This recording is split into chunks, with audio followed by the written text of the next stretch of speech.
नमस्कार। आज हम एक बहुत ही दिलचस्प विषय पर चर्चा करने वाले हैं, सीधे श्रीमद् भागवतम से। एक ऐसी कहानी जो एक ऐसे सवाल को जन्म देती है जो, सच कहूं तो, हम सबको सोचने पर मजबूर कर देगा। तो सवाल ये है कि क्या होता है जब कोई देवता, हाँ कोई भगवान, इस दुनिया को छोड़ने का फैसला कर लेता है। ये सिर्फ एक कहानी नहीं है, ये जिंदगी की सच्चाई पर, अस्तित्व पर एक बहुत ही गहरा, बहुत ही बुनियादी सवाल है। तो चलिए शुरू करते हैं। कहानी की शुरुआत होती है एक अजीब सी बेचैनी से। एक ऐसा माहौल जहां हवा में ही डर घुला हुआ है। ऐसा लगता है जैसे जैसे कुछ बहुत बड़ा, कुछ अनर्थ होने वाला है। और इस बेचैनी को सबसे ज्यादा कौन महसूस कर रहा है? राजा युधिष्ठिर। वो जो हमेशा धर्म के रास्ते पर चले हैं, उन्हें अपने आसपास अब सिर्फ अपशकुन दिख रहे हैं। और उनके मन में एक गहरा डर बैठ गया है कि उनके सबसे बड़े रक्षक, उनके सखा कृष्ण, उन्हें छोड़कर जाने वाले हैं। ये डर, सोचिए, सिर्फ उनका अकेले का नहीं है। ये एक पूरे युग के खत्म होने का, एक अंधेरे के आने का डर है। और इसी डर के बीच ग्रंथ में एक बहुत ही गहरी बात कही गई है। वो कहते हैं कि हमारा ये जो शरीर है ना, ये तो पहले से ही समय रूपी सांप के मुंह में है। जैसे एक सांप धीरे धीरे अपने शिकार को निगलता है, बिल्कुल वैसे ही। और शायद यही एहसास हमें बताता है कि इस दुनिया में कुछ भी हमेशा के लिए नहीं रहने वाला। तो फिर यहाँ से एक बहुत बड़ा सवाल खड़ा हो जाता है ना, कि अगर हर इंसान, हर जीव एक ही कश्ती में सवार है और उस कश्ती का डूबना तय है, तो फिर सच में कौन किसकी रक्षा कर सकता है, कैसे कर सकता है? अच्छा, तो चलिए अब आगे बढ़ते हैं और देखते हैं कि ग्रंथ इस मुश्किल सवाल का क्या जवाब देता है, क्योंकि ये हमें भावनाओं से परे जिंदगी की एक बिल्कुल नंगी, एक कड़वी सच्चाई की तरफ ले जाता है। और वो सच्चाई क्या है? ग्रंथ कहता है कि जिनके हाथ नहीं है वो हाथ वालों का शिकार है, जो कमजोर है वो ताकतवर का खाना है, एक जीव दूसरे जीव का भोजन है। यही यहाँ का आम नियम है, एक ऐसी सच्चाई जो इस भौतिक दुनिया के हर कोने में लागू होती है। और यहाँ एक बात समझनी बहुत जरूरी है। ग्रंथ इसे किसी नैतिक विफलता की तरह नहीं देखता कि ये सही है या गलत है। नहीं, इसके हिसाब से ये तो बस इस भौतिक संसार का मूल स्वभाव है, एक बुनियादी नियम, एक ऐसी हकीकत जिसके साथ हर जीव को जीना ही पड़ता है। तो सवाल फिर वही आ जाता है कि आखिर जीव इस संघर्ष में, इस अस्तित्व की लड़ाई में फंसे ही क्यों हैं? और इसका जवाब हमें मिलता है बद्ध जीव की अवधारणा में। तो ये बद्ध जीव कौन है?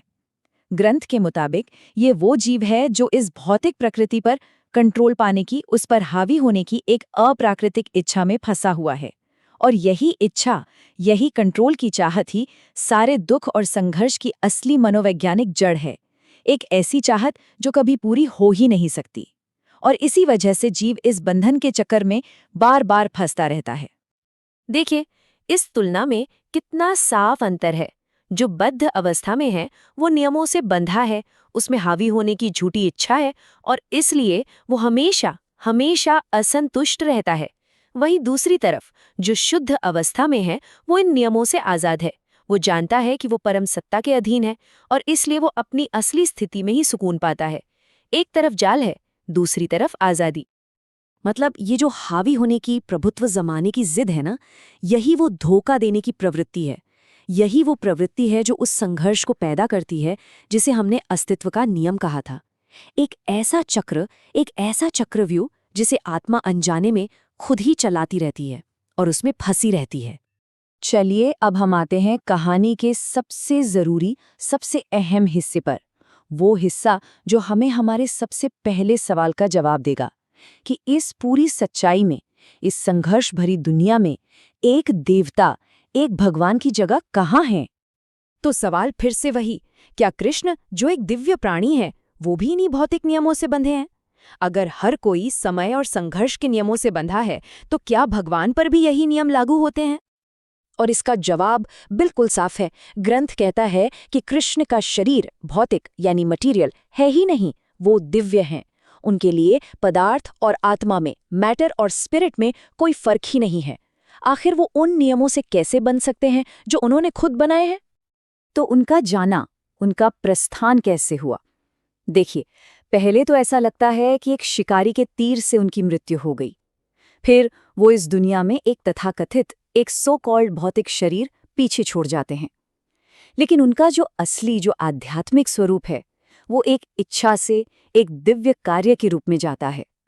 ये कोई भौतिक मृत्यु नहीं है, ये एक नश्वर मृत्यु और एक दिव्य तिरोधान यानी गायब हो जाने के बीच का गहरा फर्क है। ये मौत नहीं, ये एक लीला का अंत है। और अंत में ग्रंथ इस बात पर पक्की मुहर लगा देता है। कहा गया है, भगवान तो कैवल्य हैं। कैवल्य मतलब वननेस, एक।